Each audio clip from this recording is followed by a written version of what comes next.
Welcome to the segment again, Libra, and to those of you that are new, I'm Dadhichi from astrology.com.au. Thank you. It's nice to have your company, albeit briefly. Mercury's retrograde up until the 15th, and that's transiting along with Uranus and the Sun in your 7th house of marital affairs and public relations. So up until that point, we normally say that it's best not to rush on headlong into any new venture, even any deep and meaningful conversations that you may want to have with your business partners, your spouse, your lover, your people generally, because there can be some cross lines under this, and you've got that harrowing Mars and Saturn conjunction in your 4th house. So this is also a domestic area. Two very key points of your horoscope this month are going to be in what we call a conflict, a challenge, but it's not something you can't overcome. The challenges, or these square aspects, usually work well to resolve things, but not until the middle of the month. And I might add that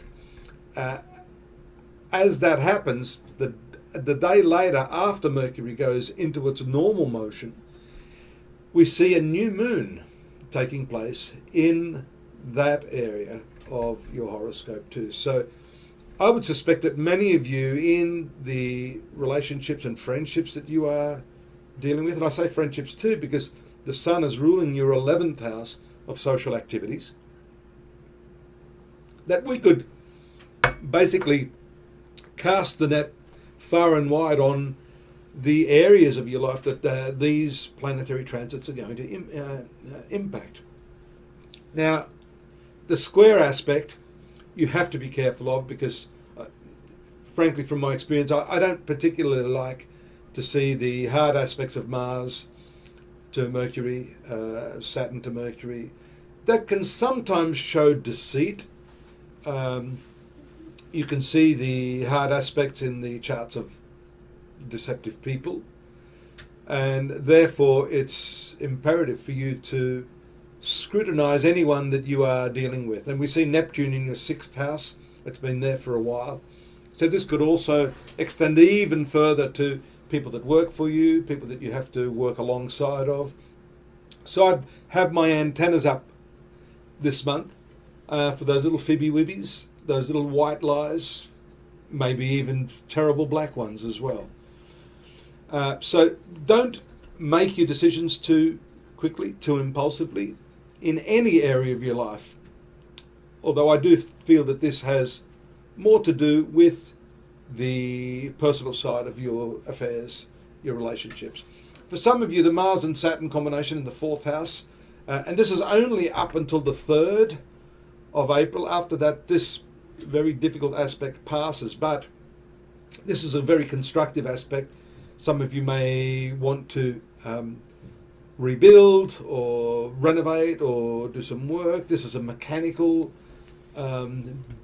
dexterous sort of aspect where things need to be done physically, practically, rather than up here in the head. And so you've probably been feeling that from the end of March into the early part of this month. But I think because of the influence of these two planets on the retrograde Mercury, it will continue up until probably the 15th. Thereafter, that new moon is going to really shake things up for you. A new set of rules and regulations, lay it down, there's the line. And I think you need that because you oscillate quite a bit.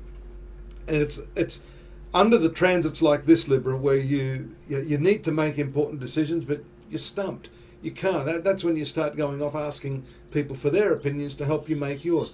And this is not the right time to be doing that. This is the time to really carefully go within yourself. And I say that too because if I look at your horoscope, at the very outset of the month, we see Venus, your ruler, in the 8th house, that hidden, secretive part of the zodiac, the most intimate, secret, tantric part of the zodiac, which relates to the psychological complexes, the levels of intimacy that you can reach with the people you love, and all of those things that need deep reflective study within yourself.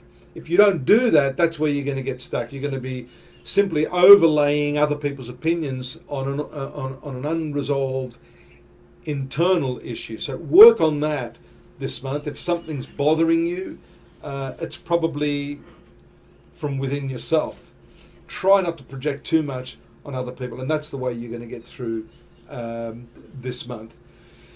The other important aspects being your rule of Venus runs into the square aspects of your north and south node, and I think that has something to do with holding grudges, not being able to release yourself from those past emotional constraints that you've been going through. Fortunately, around the 11th, there is a nice passionate, easygoing aspect between your rule of Venus and Mars. So that's going to give you a little bit of relief. Notice that that's happening just before the direct motion of Mercury. So I think even though I've said the 15th, you can start to see some headway being made around the 11th. Be careful of waste, extravagance, ingratiating yourself to others around the leading up to the 17th, when Venus moves into that luxurious, extravagant opposition aspect to retrograde Jupiter in your second house. You may be expecting money to come in, but you know that old saying, don't count your chickens before they hatch, I think is very appropriate for you with that specific aspect. The trine aspect to Pluto is very intense. That brings you a great deal of focus, and then that precedes the very last movement of your ruler into the 9th house, which is a much, much better place for it. And that opens up those horizons that I'm talking about. You'll start to see a settling of your affairs. And that's after the 25th. So the last week of the month, I think, is set to be much nicer. And by the way, on the 30th of April, we see the full moon again taking place in the second house, which is finances. So a lot of swinging about from relationships to money, and then again to the psychological aspects of your nature. Indeed, a very, very interesting month, if nothing else. Take a look at astrology.com.au. We've got the more detailed analysis of the month, the daily readings, the yearly readings, and the personal readings as well. And I do hope to have your company again here next month. Take care now. Bye-bye.